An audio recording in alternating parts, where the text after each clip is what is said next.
The number one question I get from people is now a good entry point into the market? You guys are the only person that can really make up that decision. But what I want to discuss right now is basically how much the market can correct and basically when. But to find out that data, we have to go a little bit back in time, because the mainstream media and a lot of YouTubers out there are saying, the crash is coming. But they've been saying that basically since the beginning of 2020.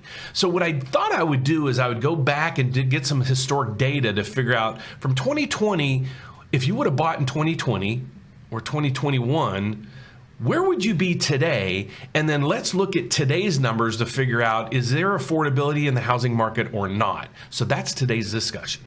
So what I thought I'd do is I'd go back and figure out where we were at this time of the year in 2020, and the same thing in 2021. So the first thing I want to see is what was the median price of a home back in those days? So we go back to this chart and we can see right through here, I'll try to find this for you, is Q1 of 2020. Let's go to Q2 of 2020.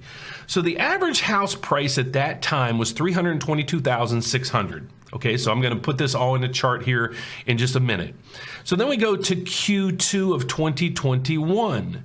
What is that price? Q2 of 2021, $382,600. Okay, so then we continue up to Q2 of 2022. Holy shnikes, that's a major increase. That is $440,300. So those are our entry points on what the price would have been for that home. So now what we want to do is we want to go back in time, and I know you can't do this, but amuse me for a second. Where were mortgage rates Q2 of 2020? So we go back to our handy dandy rate sheets, August 20th of 2020. So we're going to look at a rate at 3.06, 3.07. It bounced around a little bit there. Okay, so 3.07, I'm going to say that's the norm there. All right, the next piece of the puzzle is Q2 of 2021. So let's go to Q2 of 2021. We're going to see a rate at 2.94, 2.94, 285, 284. Let's go 285 on that, just for hypothetical reasons. And then what is the rate today? Well, the rate today, I can go up to this piece and we can find out the rate today is 5.84. So let's put all this in the context. Let's put this onto a spreadsheet and break it down. So in Q2 of 2020, we saw prices at $322,600. Rates were 3.07, putting your principal and interest payment at $1,331. Okay, that's cheaper than what it would be to rent in these days. Q2 of 2021, we saw prices go all the way up to $382,600. The rate was 2.85, putting the payment at $1,534. And then we push it all the way out to where we are today, Q2 of 2022. We see house prices at $440,300, rates at 5.84, put your payment at $2,516. It's almost double where we were 2 years ago. So let's put some of this in the context. If you would have bought a house in 2020 when everybody was saying don't do it because the market's going to crash and you sat on the sidelines, well, maybe you couldn't find a house. That's a legitimate argument as well. But what I'm trying to do is, if you guys don't get my agenda yet, I'm trying to debunk all those sheep that are following these people that are just preaching a false narrative. Okay, so if you would have bought a house in 2020, where would you be today? Where your house values, based on, I just gave you all the information, is up 36%. 36% from where we were just 2 years ago. That's nuts. I haven't seen house prices move that much, I can almost say ever, other than in 2008. But there's a huge difference between 2008 and today. And I have several videos going over that. So if you've been sitting on the sidelines for the last 2 years, you missed out on a 30% run in the housing market. So what does this tell us? Well, I agree with you. Home affordability at this point is nuts. But to rent, the other option that you have is to rent. So you guys, what you need to do is, if you think you're ready to purchase a house, you need to talk to a lender to figure out what you can do, and that's what we can do for you here. And you need to talk to a realtor to figure out, is it cheaper to rent and to buy into your specific area? Because everything is localized, okay? My market here in Chicago is much different than it is in Orlando or Austin or San Diego. But let's go back also and look at this data. So we've seen house prices run up almost 40% in 2 years. So if you look at that data, we have a market crash, where is it going to crash to, and to what extent? The other piece of this puzzle is the when. Okay, so let me give you my feedback. I think house prices at this level are going to just stagnate because the supply isn't there. It's coming, and it's coming dramatically as home constructions get put into place at the end of this year, because when supply chains and everything else fix themselves, at the end of this year, we're going to have a glut of homes. So if I'm a home buyer, I'm probably going to sit on the sidelines. I'll probably stick my toe in the water right now just to see the temperature of my local markets, but I'm probably going to hold back a little bit and see what happens in Q4 of this year, because we're going to have more supply coming to the market, and demand is what the Federal Reserve's trying to do is they're trying to halt the demand. So at that time, you might be in a sweet spot if you haven't bought yet. But these numbers, if you've been sitting on the sideline for the last 2 or 3 years, because you've been following those out there that are just preaching the false agenda at that time of home ownership's going to crash, you missed it. Okay, now what the market's going to do from here to the future, I can honestly say, I don't know.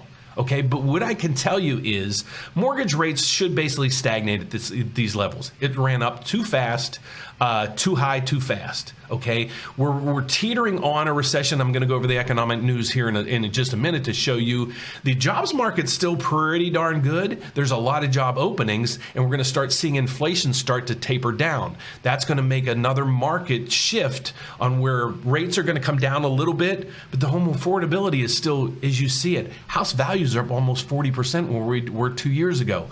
What's going to happen in the future? I honestly don't know in that piece of the puzzle. But again, you guys have to do your data searches in your local area. Please talk to a mortgage advisor. That's what we would love to do for you. And also talk to a realtor, because everything is localized.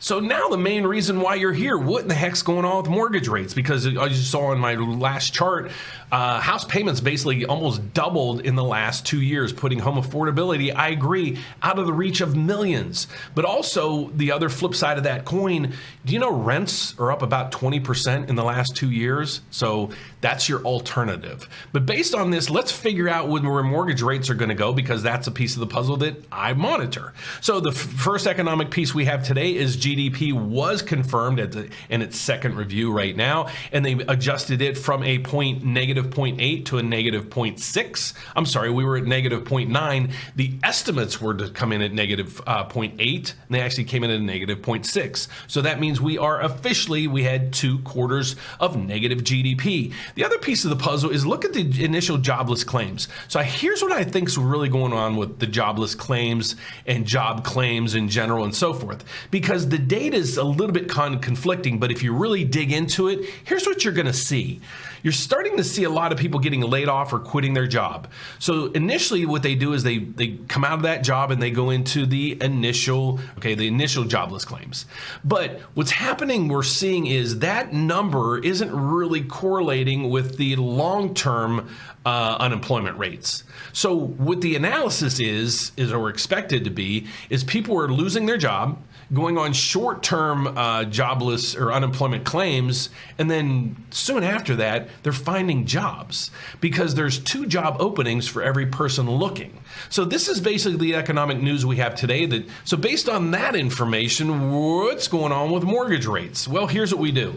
So what I focus in on a daily basis is the immediate reaction that the market's having on the data that we presented. So what I look at is the mortgage-backed securities market. You can see it right here. Today's flat, because the GDP number came in actually a little bit better than what they expected, and the initial jobless claims were actually lower than they expected as well. So that is basically telling the market, we're okay at these levels. Okay, so we have no adjustments in the MBS market based on today's news. But let's see where mortgage rates are. Basically, this is where we were at the end of yesterday. So this is the adjustments that took place yesterday. The MBS markets were way down yesterday, and we see across the board here, you're seeing about 1/8 of an increase in mortgage rates. But the shocker here, not too long ago, we had the 30-year fixed right in this column right here. Was it 3.25? Or I'm sorry, 5.25. We're at 5.84, and that was only 2 weeks ago. So rates are starting to rally once again. But again, the Federal Reserve Chairman is speaking in Jackson Hole tomorrow, I think it is. Yes, tomorrow. And a lot of the news that he gives out at that conference is going to be a worldwide event. So we're going to pay close attention to that data that he provides us tomorrow to get a direction on what the Fed's next steps are. So if you like my content, you're like, hey, Dan, I'd really like to reach out to you to see how you guys can help us. What's the best way to do that? Well, all you need to do is go over to therateupdate.com. I'll get my big head out of the way. And here it is. You can do a whole bunch of things. As you can see here, you can now chat with us live, and Nico is live online right now if you'd like to speak with him. You can also reach out to us by calling 844-775-5626, or we do have this feature too. I love this, and this books up usually every day. How you can book a meeting, and we'll do a Zoom event with you live one-on-one to discuss your unique situation. So that is my report for today. My name is Dan Frio. I do this every day. I hope for you to join us tomorrow. And if you like my content, all I ask you to do is give us a thumbs up, subscribe down below, and hit the bell every time I post a video. You get an alert. Thanks for watching, guys. I'll see you tomorrow. Bye-bye.